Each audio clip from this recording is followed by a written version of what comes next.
So, if I'm a homeowner, how do I know how much solar I need? How am I going to figure this out? What stages do I need to take to figure out the amount of solar?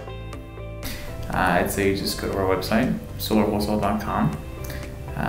Find one of your older, or actually most recent utility bills. You would upload that, and then you would... Hold on, why do you need my utility bill?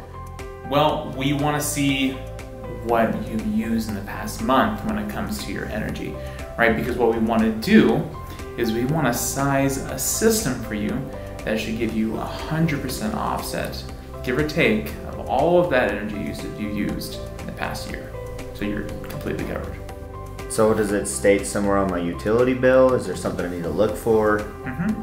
Yeah, usually it'll have kWh or kilowatt hours. There will be a graph, or somewhere on there it'll give you the total for the year.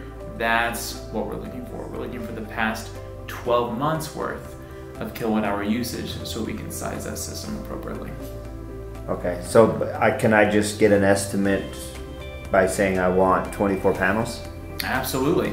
If you're not necessarily going for the whole 100% offset goal, right? If that's not your goal, and you just want a certain size system, if you already have the amount of panels in mind or a certain size in mind, you can just reach out to us. There's a chat feature on our website. You can just reach out saying, hey, I'm looking for a 24 panel system. Please give me an estimate. One of our energy consultants will reach out to you and we'll get you a quote.